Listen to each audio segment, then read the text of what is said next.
कई लोग बोलते हैं कि महाराज आप बोलते हो हमने बहुत पूजा भक्ति की लेकिन हमको तो कोई प्रतिफल नहीं मिला। बेटा तेरा नींव का खड्डा इतना बड़ा था, वो अब भर रहा है जो तुझे दिखेगा नहीं।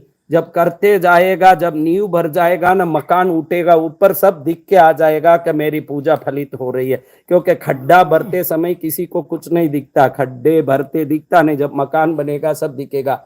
पूर्व जन्मों के पाप और कर्म इतने होते हैं, उस पाप कर्मों को नष्ट करने में ही आधा उम्र की पूजा भक्ति पूरी संपूर्ण उसमें लग जाती है।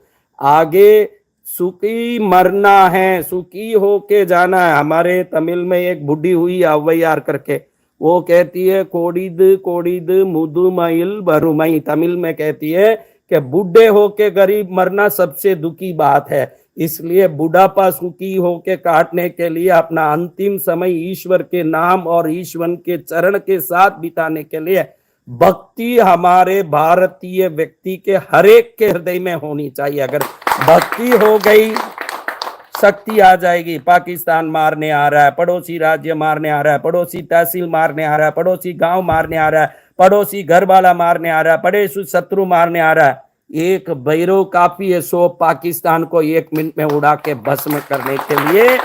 एक भैरव काफी है। इसीलिए दुष्ट शक्तियों ने भैरव को घर घर से निकाल दिया।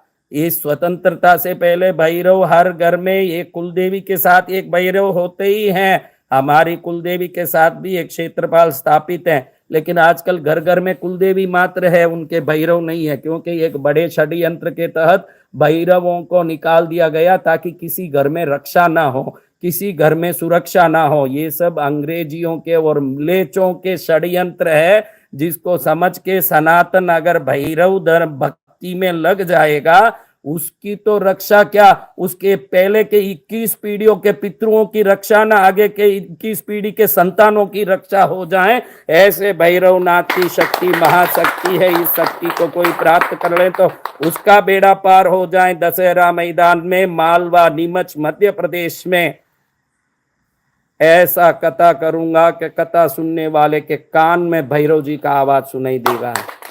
ऐसे यज्ञ करूंगा कि यज्ञ के धुआं से लाखों लोगों की बीमारी मिटेगी। ऐसी साधना कराऊंगा कि रोम रोम में भैरव जी का अनुभव होगा। ऐसी भक्ति कराऊंगा कि भैरव की घुंघरू की आवाज हर एक को सुनाई दे देगी। ऐसी आराधना साधना में जिसको भाग लेना, देखो ये कोई धंधा नहीं है। आजकल तो देख रहा हूं कि मोबाइल में यूट्यूब चैनल चला रहे हैं, मेरा बच्चा कुछ दिखा रहा है तो देखता हूँ, उसमें लिखा है कि are you like to become a member of this channel. यानी यूट्यूब देखने, उस चैनल में मेंबर बनने के लिए भी पैसा ऐंठ रहे हैं। दुनिया में हर जगह पैसे का लालच है। और जो आप लोग देख रहे हो, आप भी लोभी लालची हो, आपके कोई लोभ लालच कम नहीं है। आप भी किसी न किसी लोभ लालच में पड़ के ये सब देखते रहते हो। इतने लोभ लालच में भगवान ने हम जैसों को सद्बुद्धि दी कि निस्वार्थ होके भक्ति करा, तेरा कल्याण होगा। इसी में सब चीजें निशुल्क रखी गई है, एक पैसे का खर्चा नहीं। नीमच में कहीं ठहरने का होटल देख लो, धर्मशाला देख लो, आराम से ठहरो। पास में मंदसौर है, कोई छोटा गांव है, कहीं जाके ठहरो। आओ, सुबह से शाम भक्ति करो।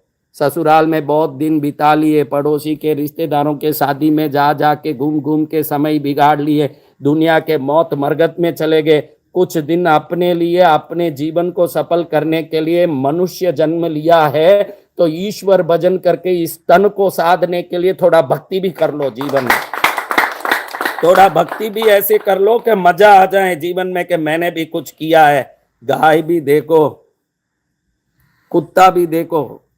गाय की तो बात क्या करूं, वो तो गौ माता 33 करोड़ देवताओं की निवास स्थान है। कुत्ते को तो देख लो ना, एक कुत्ता भी अपने मालिक को देख के पूंछ हिलाता है। जो ईश्वर मालिक बन के हमको धरती में भेजा है, कम से कम 8 दिन भक्ति करके पूंछ नहीं हिलाएंगे तो हम कुत्ते से भी गए बीते हो जाएंगे।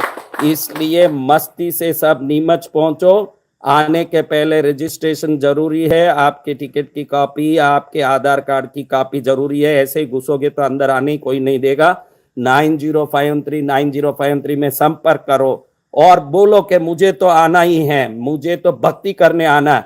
कोई स्वार्थ नहीं है मेरे में, कोई लोभ नहीं है मेरे में। हाँ, एक ही लोभ है, मुझे भैरव को अपना बनाना है। मुझे मिल गया मन का मीत, ये दुनिया क्या जाने।